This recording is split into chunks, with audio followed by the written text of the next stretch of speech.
శాశ్వత పరిష్కారం కోసం సిద్ధంగా ఉన్నాము. దీని మీద రోడ్ల మీద చర్చలు జరగవు. దీన్ని రాజకీయం చేయకండి. రాహుల్ గాంధీకి ప్రేమ రాజకీయాల మీద తప్ప విద్యార్థుల మీద కాదు అని ఏం చెప్తారు?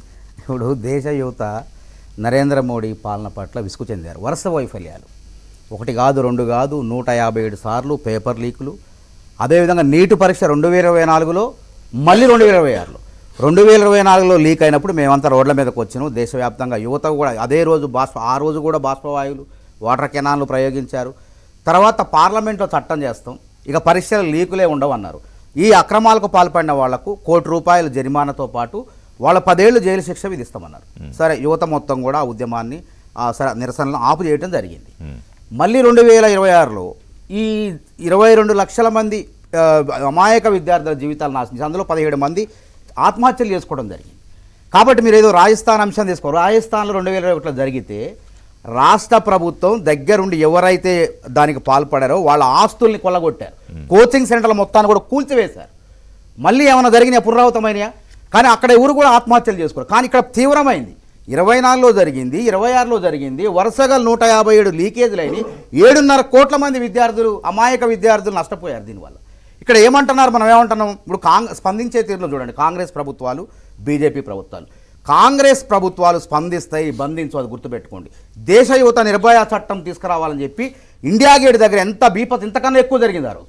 అయినప్పటికీ సోనియా గాంధీ గారు స్పందించి నిర్భయ చట్టం తీసుకొస్తే ఆ ఉద్యమం ఆగిపోయింది.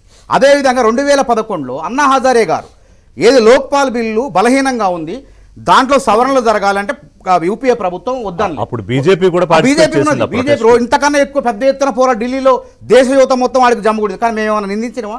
కానీ సోనియా గాంధీ గారు మళ్ళీ అన్నా హజారే గారు ఏప్రిల్ 5వ తారీఖు 2011 దీక్షకు కూర్చుంటే వెంటనే కేంద్ర మంత్రులు ప్రణబ్ ముఖర్జీ, విలాస్రావు దేశ్ముఖ్, 10 మంది కేంద్ర మంత్రులు వెళ్ళి ఆ శిబిరానికి వెళ్ళి ఆయనతో చర్చలు జరిపారు. అది స్పందించేకుండా చర్చలు జరపడమే కాకుండా ఆ బిల్లును తీసుకొచ్చే దాంట్లో ఆయన ఏం అడిగిండు, ఈ డ్రాఫ్ట్ చేసే బిల్లులో మేధావుల్ని, పౌర సమాజాన్ని కూడా చేర్చాలండు. వెంటనే ఆ రోజు ఉన్నటువంటి ప్రధానమంత్రి మన్మోహన్ సింగ్ గారు అన్నా హజారే గారిని పిలిపించుకొని ఆయన ఏ సూచనలు చేశారో ఆ సూచనలకు అనుగుణంగా బిల్లు తయారైంది. దట్ ఈస్ కాంగ్రెస్ ప్రభుత్వాలు. అదేవిధంగా తెలంగాణ ఉద్యమం మా కళ్ళ ముందు జరిగింది. జరుగుతుంటే కేసీఆర్ ఆమరణ దీక్ష కూర్చుంటే నిమ్స్ హాస్పిటల్లో ప్రధానమంత్రి దగ్గర నుంచి, చిదంబరం దగ్గర నుంచి, రాష్ట్ర మంత్రివర్గం దగ్గర నుంచి పోయి చర్చలు జరిపి ఆ దీక్ష విరమించేలా చేసినామా లేదా? అక్కడ దాకా ఎందుకండి.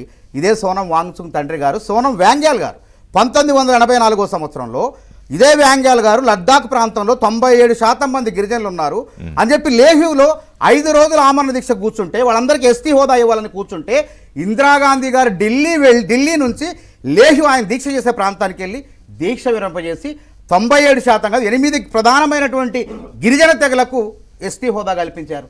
అది కాంగ్రెస్ ప్రభుత్వాల యొక్క గొప్పతనం. ఇంకా ఈ నైతిక మాట్లాడితే దేశం కోసం, ధర్మం కోసం అంటారు కదా బీజేపీ వాళ్ళు. నైతిక విలువలు ఉండవు మీకు? కాంగ్రెస్ నాయకులు సంబంధం లేకపోయినా కేంద్ర మంత్రులుగా ఉండి 2008 వరకు చెప్తాను, 56 నుంచి 2008 వరకు చెప్తాను. ఇప్పుడు సోలంకి గారు అడిగిన ప్రశ్న ఏంటంటే, ప్రధానమంత్రి ఇంటి ముందుకు ఎల్ఓపి బాధ్యతారహితంగా ఎక్కడికో వెళ్తున్నాం చెప్పి ఇక్కడికి వచ్చి అక్కడ ఏమన్నా జరిగితే ఎవరు బాధ్యులు? పార్లమెంట్ లో జరగాల్సిన చర్చలు రోడ్ల మీద జరుగుతాయా? ఎప్పుడైనా ప్రభుత్వాలు ప్రజాస్వామ్యబద్ధంగా స్పందించినప్పుడు, ఆమరణ దీక్ష కూర్చొని 21 రోజులు మనిషి చావు బతుకుల మధ్య ఉన్న స్పందించినప్పుడు ఉద్యమాలకు అనుమతులు ఉండవండి. చెలో అసెంబ్లీ పిలిపిస్తాం, మనం అనుమతులు ఉంటాయా? చెలో పార్లమెంట్ అంటాం. అదేవిధంగా చెలో ప్రధాన నివాసం అంటాం. వీళ్ళు చేయలేదా? వీళ్ళు బీజేపీ ఢిల్లీ అధ్యక్షుడు విజయ్ గోయల్ నేతృత్వంలో కాంగ్రెస్ అధికారంలో ఉన్నప్పుడు కళ్యాణ్ మార్గ్లో 7వ నెంబర్ వీధిలోనూ ఆయన ఇల్లు, ప్రధానమంత్రి ఇల్లు ఉంటే విజయ్ గోయల్ బీజేపీ, అనురాగ్ ఠాకూర్ బీజేవైఎం అధ్యక్షుడు పెద్ద ఎత్తున ధర్నాలు చేస్తే ఎన్నిసార్లు ధర్నా చెలో పార్లమెంట్ పిలిపిలేదా? అంటే మీరు అధికారంలో ఉన్నప్పుడు చేస్తే తప్పు లేదు.